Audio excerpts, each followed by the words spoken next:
Okay, we are live. Chip, how's it going today? Good. How are you, Corey?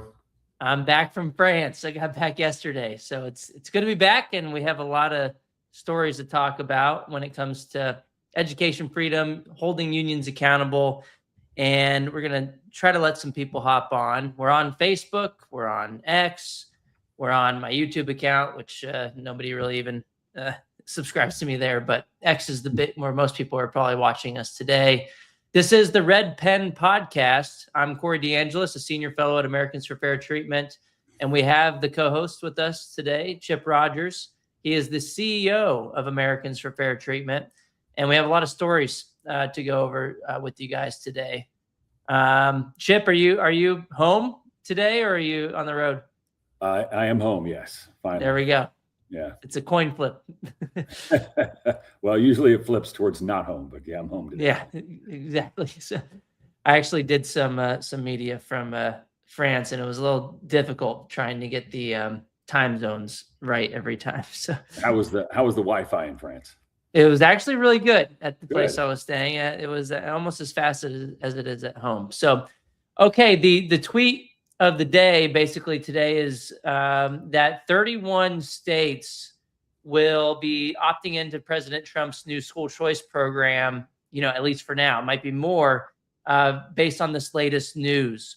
So a few months ago, I'd say, we all found out that the North Carolina legislature was one of the first states to send a bill to a Democrat governor's desk to opt their state into President Trump's new school choice program, which is a dollar-for-dollar tax credit. You can donate up to $1,700 a person every single year, and you'd get that money back on your taxes in April the following year. And then that money, in the form of scholarships, would go to other families who needed them to go to private schools and to get out of failing government schools. Well, every Republican governor has decided to opt in except for one, the governor of Vermont. And so you kind of understand why Vermont might be a more difficult place for even a Republican to say we're going to side with families, because Vermont, I saw a new report, Chip, that came out today or yesterday.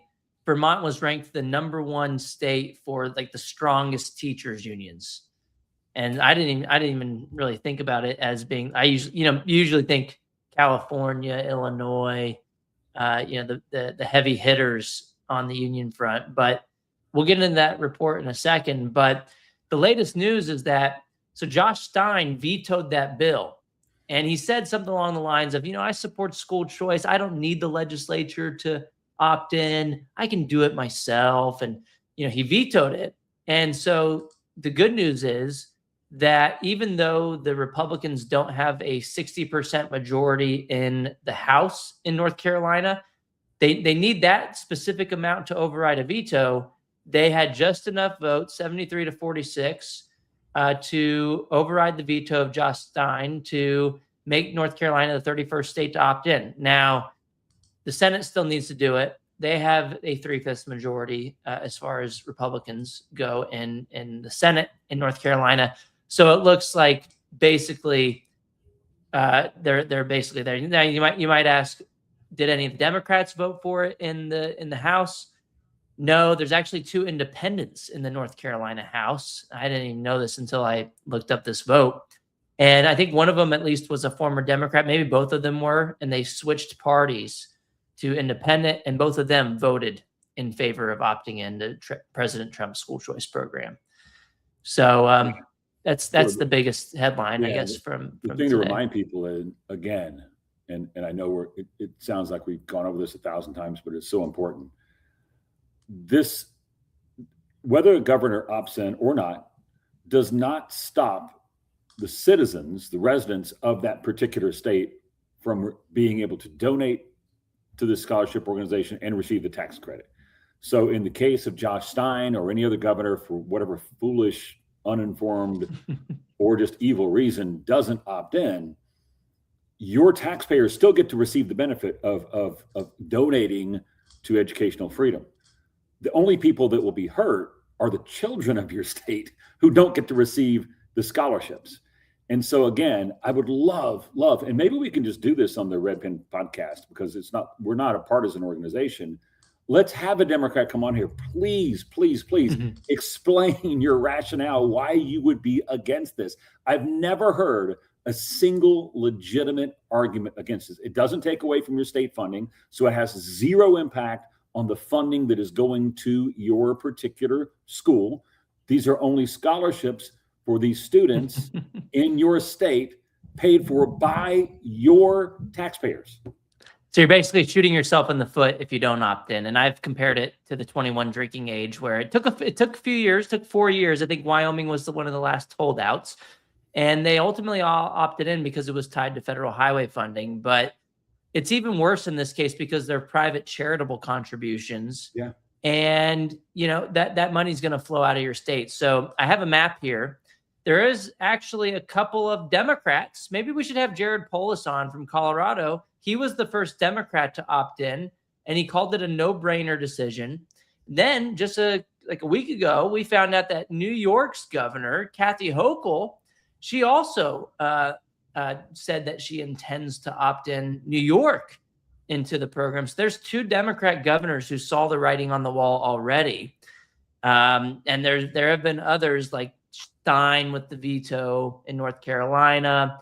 There was Kentucky on this map. It's colored in, but that was despite Andy Beshear's veto. They overrode him, the Republicans. Beshear's a Democrat who's had Randy Weingarten on his podcast. They're buddy.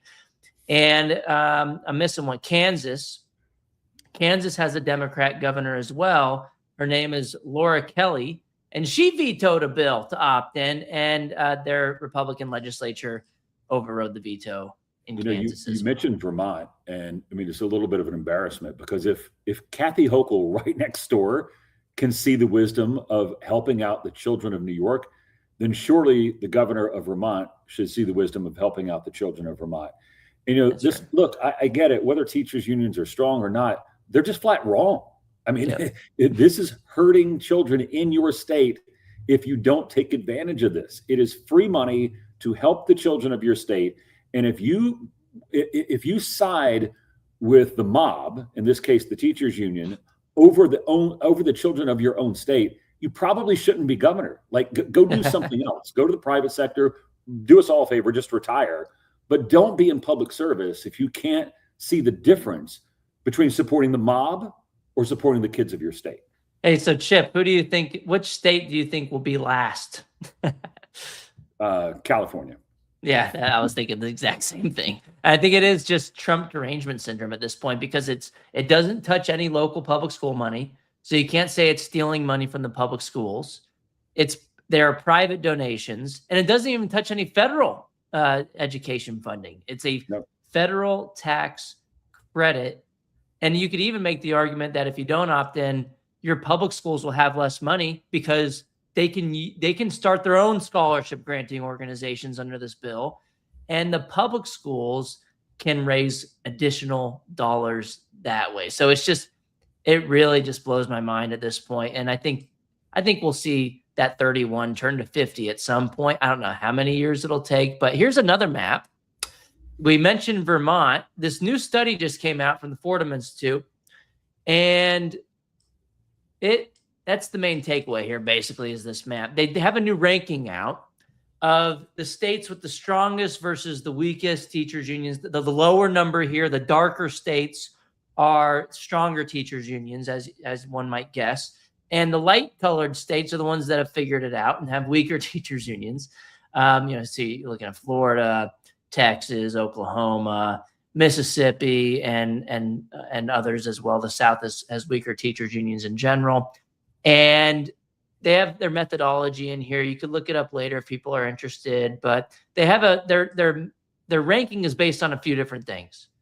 One is, how many, like what percent of your employees belong to a union, or they're in a union. How much of that are they involved in politics? Like how much of their spending goes towards political purposes? How much of union spending is the total share of all political spending? I think that's a big one too. So if the teachers union has outsized influence in that state. They have a lower ranking, meaning a stronger teachers union. And just looking at their policies, like is collective bargaining banned and otherwise. And looking at some of the policies that we've been tracking this year as well. So Vermont took the overall top spot, and then California came in at number 2, and then Massachusetts, New Jersey, Hawaii, Oregon, Illinois, Rhode Island, Alaska, New York. Alaska is one of the outliers where I think they actually have a Republican legislature and governor, but they have one of the strongest teachers unions. So yeah, look, Corey, people ask me all the time, what is the purpose of AFFT? And we do a lot of things, but if you put back up that display again, what we really want to do, if you show the columns, we want to eliminate column B, right? Just get rid of it, because these are, and I don't say that in jest. I mean, look, the dues that teachers pay to the union should be for the benefit of teachers. They should be helping the teachers, right? Instead, all these dues are being used for radical purposes, many of them against the very children that these teachers are teaching. And so what we say is, look, just get union dues out of politics. Like, you can have a union, you can help teachers, you can have training, you can have all these things. You can advocate for teachers having better pay, better benefits, all that, but get it out of politics, because that's not where it should be, because teachers, by definition, are not a uniform group of people that vote a certain way. So if you're taking their money from them, right, you should be representing them, and you're not representing them in politics. You're putting it all on one radical side of the ledger. So just get money out of politics and use that money to actually help benefit teachers. It actually reminds me of a study that was just DM'd to me yesterday by a former colleague at the University of Arkansas. His name is James Souls. I'm pulling it up right now. And I don't want to share your all of your private messages, James, but here we go. Here, here's your tweet. I think he's at one of these Florida universities, but he shared this new report about the political donations from people at universities. And so in statewide, 55% of the voters are Republicans, but like 85 to 90% of the political contributions of employees at these state-run universities in Florida go to Democrats. And that also reminded me of another story out of Chicago that we wanted to hit on. Well, look, to hit on that real quick before we leave that, look, if you earn your money and you want to donate to either political party or any cause, that's your right. You can do that, right? And we know that oftentimes these college campuses are the bastions of far left ideology. I don't know that we're ever going to change that. It's unfortunate, because in some ways it's brainwashing, because you're not presenting a balanced view. But if you want to do it with your private money, that's fine. What we're suggesting is taking money from someone who may politically oppose what you're doing and then using that money, their money, against their interests is just fundamentally wrong. And so that's why we talk about get these union dues out of politics. Your private money, you want to go spend it and donate to a campaign. I may disagree with you on who you're giving the money to, but that's your right. Yeah, and if you look at Randy Weingarten's union and Becky Pringle's union, the top 2 national unions in the United States as far as teachers unions and how big they are, 99% of their funding goes to Democrats. Are 99% of their members Democrats? Probably not. And actually, if you look at polling from Education Week, they actually found that about a third of teachers identify as conservatives. And maybe that poll needs to be updated. It's been a while since they redid that poll, but that's a lot of teachers who their money is being taken from them and funneling into campaigns to people they disagree with. This is why at the Supreme Court in 2018, the Janus decision said that was unconstitutional to force public sector employees to funnel their money to political causes that they disagree with. And on that point, Corey, we have a website called myduesmychoice.org. Look, if you are a teacher or a public sector employee, or if you know anyone that is, and they say, look, I'm tired of my money being taken from me and being used against my own interests. You can opt out. The United States Supreme Court said, yes, you may opt out. So you can go to that. Corey's showing it right here. It is super simple. And this is your right. This is your right as an American to opt out if you don't want to be part of this union. Now, maybe your union is doing great for you. Maybe you want to work on the inside and try to get it fixed, just ask them to get out of politics. That's fine. Go do that. We fully support you on that. But if you do want to exercise your right, you have the opportunity. Yes, that's myduesmychoice.org, and I'll take you right there, and you can sign up. Which, by the way, I'm trying to find the latest numbers from.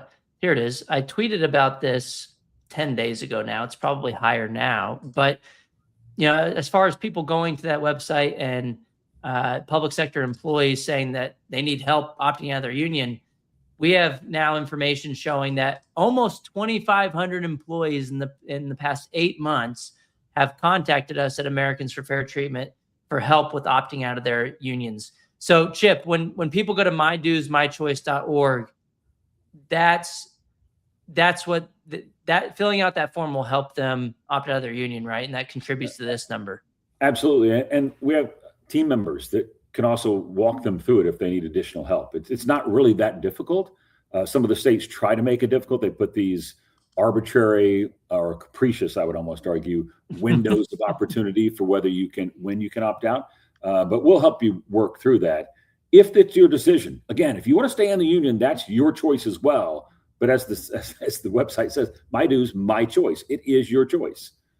Yeah, and you pointed out that a lot of teachers and other public sector employees are upset that a lot of their money is going towards political purposes. Yeah, if you want to use your own private dollars, however you want, do whatever political activity you want on the side, that's fine. We're all good with that. We just don't think that they should have their paychecks funneled to the union bosses to which they spend on political activity, which gets us to a story out of Chicago, which I think is a pretty big deal. And the Chicago Tribune just covered this yesterday, but I'm not going to pull up the headline because all these ads started popping up and they're trying to get me to subscribe. You guys are doing good work, but I can bring up the tweet instead. So here you go. Chicago Teachers Union members just voted last week to voted against increasing their payments to leadership for political spending.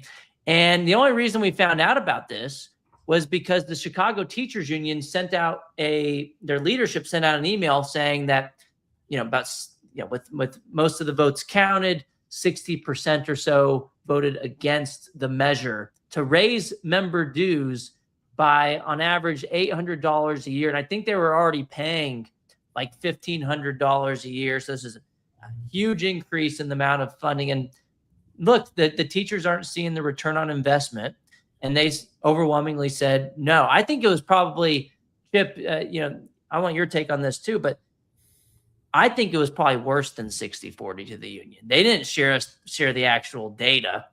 They just said, a lot of the votes are already counted. It's already about 60-40. I think it was probably a total blowout, and they were just like trying to save face. We're not going to give you the final numbers, but right now it's 60% against us. And this is something that they really wanted. They wanted to extract more funding from the employees to use for political purposes, which 80% of their funding, I believe, goes towards not towards representing teachers, but other issues like political activities. So much to say on this. There's a website a lot of people are aware of called Charity Navigator, where you can go online and find out, when you donate to a charity, how much goes to the purpose of the charity and how much is used on overhead and things like that. And boy, if you have a charity that more than like 12, 15% goes to overhead, people start shying away saying, look, I want my money to go to this purpose, not to all this bloated overhead and stuff. Mm-hmm. Think about the Chicago Teachers Union, where like 80% of the money doesn't go to anything that helps teachers whatsoever. And then they have the audacity to come back and ask for $800 more, not just $800, $800 more. And thankfully, even in Chicago, the teacher said, look, enough is enough. You've been wasting this money. You're involved in things that have nothing to do with teachers whatsoever. You recall, Corey, a few months ago, where they went out and celebrated this woman who had been convicted of murder and had fled the United States, a domestic terrorist. Assata Shakur. Yeah, and the Chicago Teachers Union is spending their money out having rallies on behalf of this person who murdered somebody. I mean, this type of nonsense should not be funded. That's why teachers should just opt out. If this is happening to you, they're taking your money from you and then have the gall to come back and ask you for $800 more. Just be done with them. Like, do this on your own. Yeah, and we didn't make up the number of 80%. It's actually worse than that. 82% is spent on politics and other non-representational activities. So less than 20% of the funding is going towards actually representing teachers. So I think even in Chicago, yeah, the teachers saw this and said, you know what? Why would I give you $800? Then you're only going to turn around and give 18% of that towards benefiting me. And then even if you were a teacher who supports the money going towards political causes, I think most just want to teach and focus on the basics and don't want to get involved in politics. And they certainly don't want to spend a ton of money on it through taking out of their paychecks. Well, if you look at the reading, we've documented this many times, Corey. If you look at the reading and math scores in Chicago, these teachers need help teaching. I mean, these kids are not learning at all. They're one of the lowest systems in America. This is really a crime against the children and the parents of those children that they're not being taught properly. Yeah, 80 public schools in Chicago have not a single child proficient in math. They're spending $30,000 a kid. It's not going towards the teachers. It's going towards just more boots on the ground for the union bosses, hiring more people. The superintendents are making tons of money. And the Chicago Teachers Union is not even any good at the political stuff they're doing. You might say, oh, maybe we do want them to spend it on politics if maybe they'd win some of the times. Maybe some people would like that in the union. I don't know how many, but they're not even winning their elections. They squandered over $400,000 in the primaries on candidates who lost their election. They lost most of the elections that they endorsed in contested races in Chicago just a couple months ago. And so they're not even spending the political money efficiently. And it's because they've become so toxic that even a lot of the Democrats are saying they didn't even include the CTU endorsement on their website this go around. And it's because of the stuff like celebrating the convicted cop killer and so on and so forth, going out and rallying in the streets, stuff that has nothing to do with education. Maybe if you're a candidate and you see a union's really focused on, doing a good job at raising math and reading achievement, then you'd say, oh yeah, I'm with the educators. I want them. I'm going to brag about this education system. But now in Chicago, it's gotten so bad that even the politicians are saying, you know what, I'll take your money, but you're a little far out there, and you're actually hurting me, even in a Democrat primary, where usually you're trying to run to the left. Corey, you talk about all the losses they've had, and those are numerous and a preponderance of the races they get involved with. But the ones they win have been such a disaster. Think about their biggest win they've had in years. That's Mayor Brandon Johnson. This guy has been such a total catastrophe. People are fleeing. When you win, you lose. Yeah, and you saw what he came out with yesterday. These mobs that have just been destroying the city of Chicago. His answer to that is not go after the criminal behavior, not go after the criminals themselves, but instead to legally attempt to go after the social media platforms by which these criminals are communicating with each other to have this mob activity. I mean, think about that. Like think about going back to the days of the 1920s and Al Capone and the federal government saying, we're not actually going to go after Al Capone. What we're going to do is go after this fledgling new telephone company called American Telephone and Telegraph, or the Bell Company, whatever it was back then. And we're going to go after them because we believe Al Capone is actually calling his people. I mean, this is nonsense. And these are the type people that the union are using teachers' money to support to get elected. Most of them lose. And when they win, it's even worse. Yeah, Mayor Brandon Johnson was a CTU organizer before. He got $4 million in union dues just from the CTU and American Federation of Teachers combined, over $4.2 million. They had to drag him across the finish line. I think he only won in a deep blue city against the other guy, Paul Vallis, who was, endorsed by Betsy DeVos. He wasn't I think he ran as an independent, but everybody kind of knew he was like the Republican candidate. And Johnson only won by like 3 points, I think, in a deep blue city in Chicago. The CTU now has an a favorability rating that's now negative 26%. They've gone underwater. Their political spending's a mess. It's not going towards the teachers. They're losing elections. You talk about Al Capone and the mob bosses, which gets us to another story about Randi Weingarten. We talked earlier on the last podcast, I believe, about how she was bullying Target to oppose ICE and leveraging pension funds to do so by saying we own 8% of your stock in our pensions. And you know what? We don't have to do that. We could sell them and hurt you financially. That's a breach of her fiduciary duties. First, that's really tangential here. The story this week is that she had a book that came out. Chip, I know you saw it. Everybody watching probably saw it. It's called How Fascists Fear Teachers. She's calling conservative teachers. She invoked Hitler on the first page, comparing conservatives to Nazis and stuff, which is just insane. And now there's a new report that came out. This is not me saying this. This is the AI summary. She spent over $1.4 million in teachers union dues to promote her book. No wonder she hit the New York Times bestseller list. Of course, I mean, if you're spending over $1 million on your book, you better be on the New York Times bestseller list. I called this when her book came out. I noticed that there was a PR firm that was promoting her book, and they said something on social media. They only had a few hundred followers. And so I went digging into this, and they said something along the lines of, you know, we're so happy that Randi Weingarten became a New York Times bestseller. We've all been promoting her book at XX PR agency, whatever they were called. And I went into her LM2 report at the union, publicly available information. And I saw that in the past year, her union had paid this same PR firm over $170,000. And so that was, I guess, the tip of the iceberg. And we have this Freedom Foundation report out that showed it wasn't just $170,000. They found a lot more. They paid a ghostwriter, apparently. And it's just, you know, she tried to defend herself by saying something along the lines of, oh, yeah, we've been very clear up front that this is a joint production between the union and Randi Weingarten. And it's like, okay, well, you didn't. Yeah, you weren't clear about where the money was going.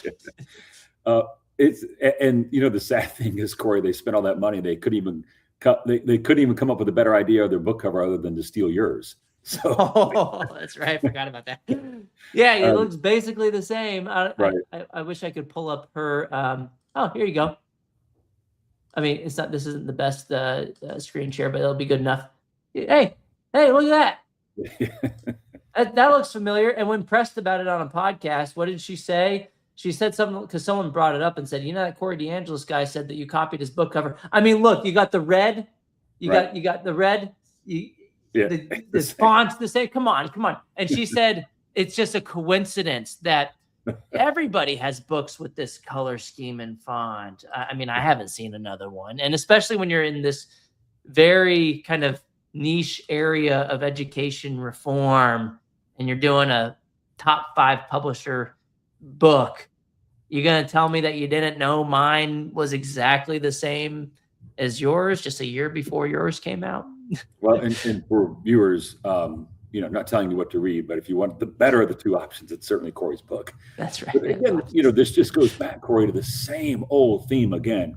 They take these teachers' money and then they view it as theirs. They have no fiduciary responsibility to spend it on behalf of the teachers. They certainly care nothing about the children who are supposed to be being educated. So instead, they waste it on politics, or in this, a very abusive case, they use it to promote and enrich themselves through this ridiculous book that she wrote.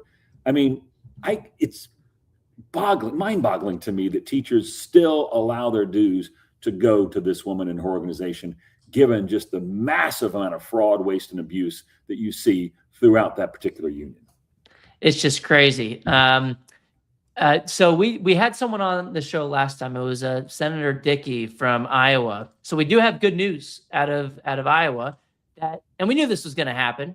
But Governor Kim Reynolds signed the bill that we were talking about, Senate File 472, Dickey's bill, and he went. You can check out that podcast if you want. AFFT supported the measure, and it holds teachers unions accountable in Iowa, and make sure that they recertify themselves each year as well. We have more information on the previous podcast, but I don't remember if you have any additional details on that bill, Chip, but it was basically strengthening the union accountability for public sector unions.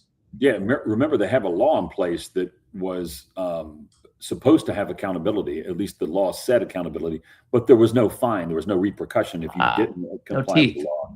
Yeah, there's no teeth in it. And so they fixed that. And again, one of America's best governors, who I wish would run for president, Kim Reynolds, signed that into law. Unfortunately, she has decided she is going to move on and just be a full-time grandmother. But her public service to not just Iowa, but to the whole country through the years has been nothing short of amazing. The world, and especially the United States, needs a lot more Kim Reynolds. On school choice, too. I mean, she showed Governor Abbott how it's done. I mean, a lot of people are talking about Greg Abbott and how he primaried a bunch of the guys in the Texas House who were all endorsed by the teachers union, who also just so happened to vote against school choice. And he got a new house, basically. But Kim Reynolds did it first. In 2022, she went out and tried to push as hard as possible for school choice. They passed it through their Senate. It died in the House. And so just exactly what happened in Texas basically happened in Iowa. And Kim Reynolds kind of put together the blueprint for holding people accountable when they're not in line with the will of the voters. It's no surprise that these anti-freedom politicians continue to get beat. I mean, let's just boil this down to its essence. I mean, Corey, you're a parent, I'm a parent. The most important thing in our lives is our children. So you go to the voting box and you have a choice between candidate A says, listen, I want to give you more opportunities for your child. Candidate B says, no, I want you to have only one single choice, even if it's a failing choice. Who are you going to choose? I mean, every rational parent that actually understands the decision before them is going to choose candidate A, regardless of political party, that says, hey, I want to give you and your child more opportunities, not less. Yeah, and we actually have some elections that happened that I wanted to bring up as well. I mean, look, you can always point to the polls showing that school choice, for example, is supported in supermajority fashion across party lines. This should not be a partisan issue. It just so happens that union bosses send teachers money to one political party, the Democrats typically, and that's just why you have so many Democrat elected officials who vote against school choice, even though most of their constituents want it. It's the nature of special interest politics. But we had some results come out of Kentucky just very recently, within the past week or so. And this happened last time in Kentucky too, by the way, a couple of years ago when they were doing primaries. The teachers unions backed candidates got blasted. Even the incumbents lost by like 50 points last time. So now you have it. The teachers union leadership backed a bunch of people in Kentucky in the Republican primaries to try to block school choice as much as they can. And probably because this bill to opt in the Trump school choice program was going to in the legislature. Well, there's this guy, Steve Doan, who got challenged by a teachers union candidate named Jesse Foreman. Well, guess what? Steve Doan ended up getting 78% of the vote. The guy against school choice, who was backed by the unions, lost by 56 points. That is just an overwhelming defeat in electoral politics, if I've ever seen one. And there's four I'll go through real quick, and I'll get your take, Chip. But here's another one, 30 points. Julie Cantwell was endorsed by the PAC associated with the teachers union. She lost by 30 points against Josh Calloway, who's a big school choice supporter.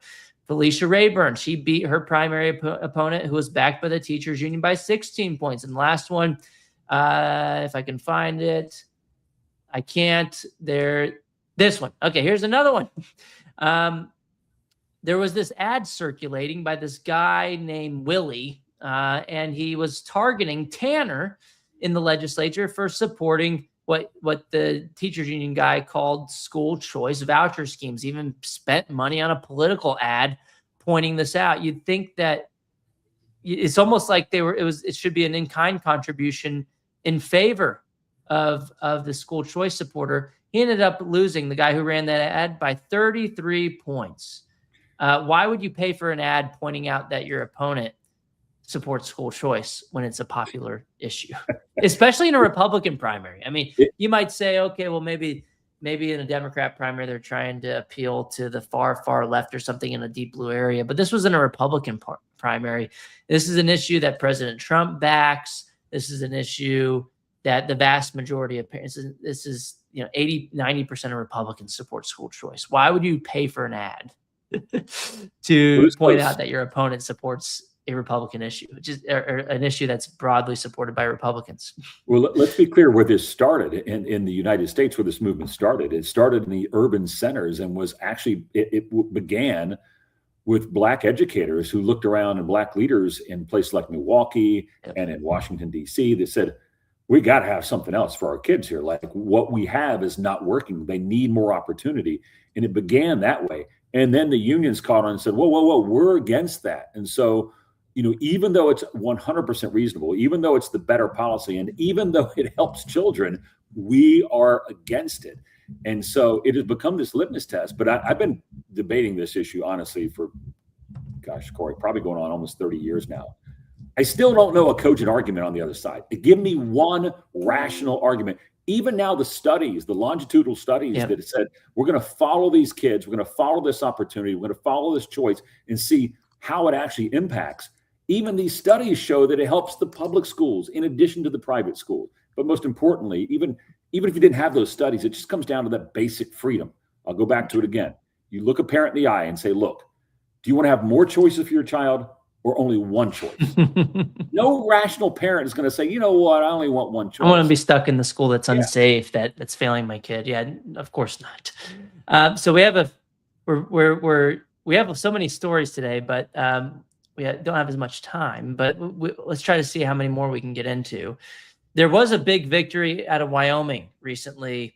I wrote about it at the Washington Times, and basically the teachers union out there, they sued to stop the program, even though thousands of parents were already approved for scholarships. I think it's called the Steamboat Scholarship Program in Wyoming.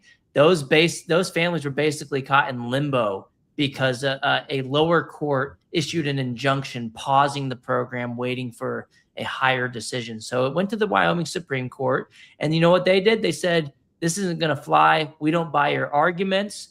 And they basically signaled that if the district court gets it wrong again, they're going to rule in favor of education freedom. And so they lifted the injunction. The state superintendent, Megan, I don't know how to say her last name, Dagenfelder or something. Maybe that's right. But she's running for governor actually right now. And she is their superintendent. And she put out an email saying that they are continuing to process the scholarship applications. It's up and running again. But this was a scathing rebuke of the teachers union's arguments in this opinion that was issued recently out of Wyoming from the Supreme Court. They basically, the union basically said, and we see these same arguments shopped around in every state. They did this in Idaho. They're making this argument in Florida. Well, every state has an education clause in their constitution saying you have to have a public school system.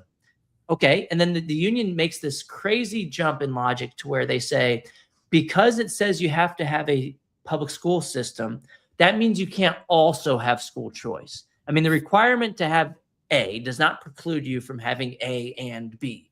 I mean, these aren't bills to abolish the public school system. They still exist. And so this is why the Idaho Supreme Court just earlier this year in February also unanimously ruled in favor of the school choice program against the union, saying that we can walk and chew gum at the same time. We can have school choice and we can also have public schools. If anything, the public schools get better when you have competition. So this isn't even damaging the public school system. It's certainly not getting rid of it. No, but we also sometimes get caught up in the legalese of all this. You know, I always make sure we bring it back to what's the bottom line. The bottom line is America from the founding. John Adams talked about this. Said an educated society is less expensive than an uneducated society. So we have all agreed. Let's make sure we have an educated society. The question is, who determines what is the best path of education, the parent or the government? That's really what this boils down to. And every parent says to themselves, well, surely these are my children. I should determine what's best for my child. But the union says, no, we do not want them to escape the system because they are our funding mechanism. And so that's what this really comes down to in every single one of these arguments. That's right. Either you're with the parent and the child, or you're with the union who wants the funding mechanism of that child. Which brings us to a downer story from a blue state, Connecticut. This is actually pretty bad because, so we won in the Wyoming Supreme Court. Great. We have a lot of school choice programs. Great. The only state that's gone backward on school choice in the past, half decade or so was Illinois. They got rid of their scholarship program. That sucks. And now there's an assault on homeschool freedom coming out of Connecticut.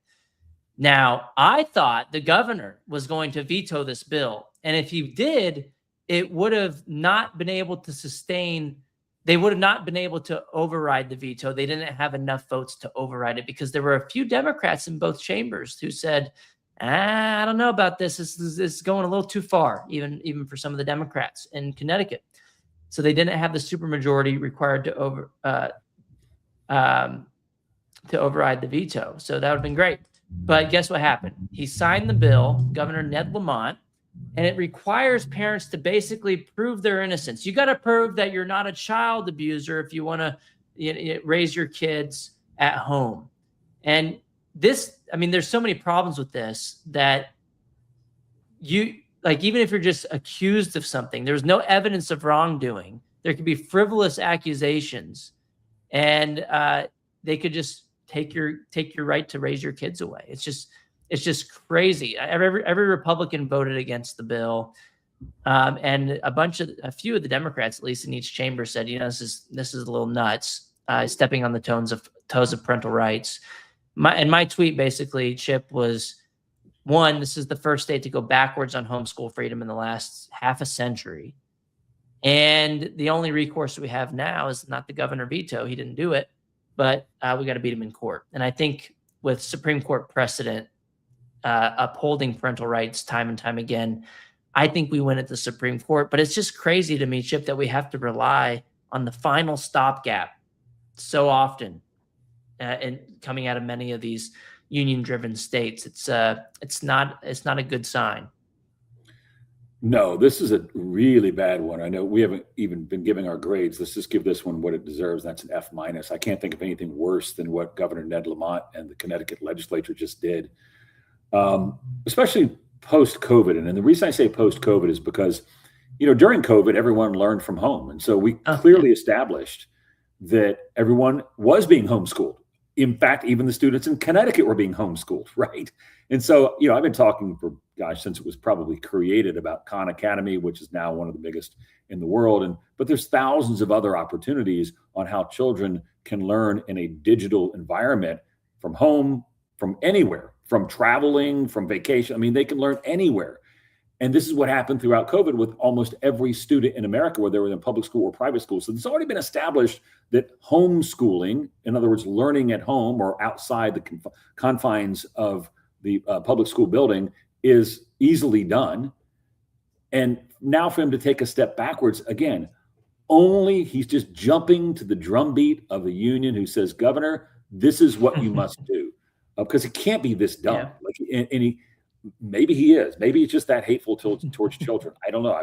Every day I was seeing more and more politicians that just seem to just really not care about kids. Yeah, it's crazy. In America, we're supposed to be innocent until proven guilty. That's the whole basis of our legal system. And now you have them just totally flipping that around when it comes to parental rights and saying, you got to prove you're a great parent in order to be able to raise your kids at home. It's just that's how I view homeschooling. It's just, you're not deciding to send your kid to the government. You're raising your kid at home. What do we do from birth to age 4 or 5? we're homeschooling basically. Yeah. And so if people want to continue that process and not say, oh, I want to send my kids to the public school system or even a private school, then I'm continuing the process of raising my child at home. And now they're trying to say, well, now you got to check in with all these government agencies in Connecticut. And someone asked Grok on my Twitter account, basically, what does he mean by proving your innocence? And they brought up some Supreme Court cases like Pierce versus Society of Sisters, which actually outlawed private education altogether in 1922. They overturned that at the Supreme Court in 25. Nazi Germany outlawed homeschooling altogether in 1938 with criminal punishments. I mean, this is not the way. This is not the American way. And so I'm hopeful that we win in court. It's just, it really shouldn't come down to this, but it does seem that the unions don't want to bleed any more students. They saw people like homeschooling, and you brought up COVID, Chip. Homeschooling nationwide, I don't know the Connecticut numbers, but nationwide has doubled since 2019. And so a lot of parents who tried out homeschooling during COVID said, hey, I can do this. And hey, my kid's not anxious anymore. They're learning a lot at the fraction of the time, and I can figure this out. And they had more confidence in doing that. And now I think the unions are saying, we got to figure out any way possible, not just to stop school choice programs, but to stop people from leaving our buildings when it comes to homeschooling too. And we always point this out, but it's important to note yet again, homeschoolers score higher on standardized tests than both private school students and public school students. So these are the best of the best. And this is what Connecticut is trying to stop, is children getting the best possible education. But it's a disturbing trend. And I know we're about out of time, but I want to leave our viewers with this, Corey. Whether it's the right to educate your child, the right to own and bear arms, which the Second Amendment clearly provides, or even the right to free speech, there is a disturbing trend, very disturbing trend among radical people that you cannot exercise your rights unless the government allows you to do so. And in the case of social media, up until X was purchased by Musk and became free again, the government was even using its power of influence on private sector entities to prohibit people from exercising their right to free speech. It is so important for Americans to remember, because we are unique in the world in this respect. We have rights that are God-given.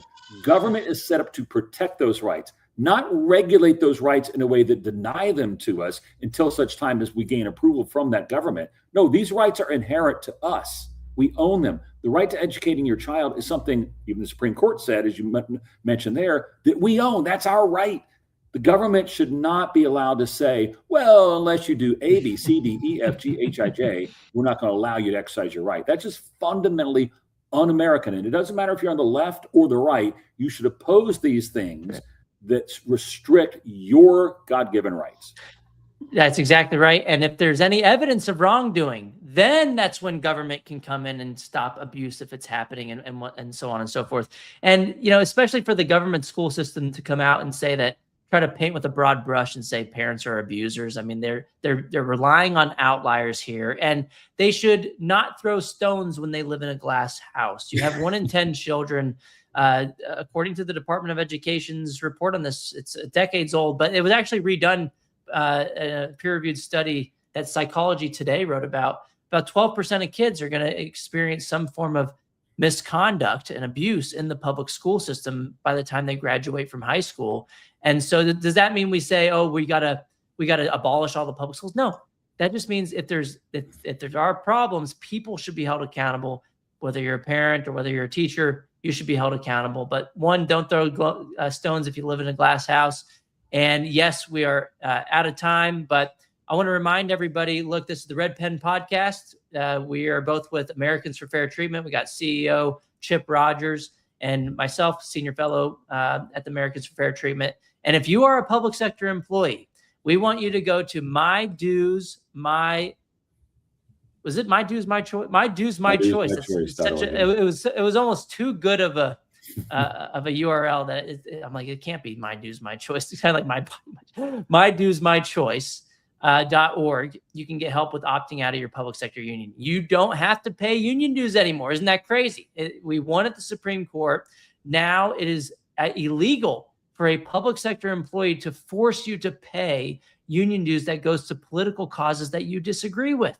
Whether you're in a red state, a blue state, you can contact us, myduesmychoice.org. We can help you out. And if you're still looking for like private insurance to make sure you don't get sued while you're working at the school, for example, you're still covered. You don't need the unions. You don't need them to spend your money on political purposes. You should join us instead, myduesmychoice.org.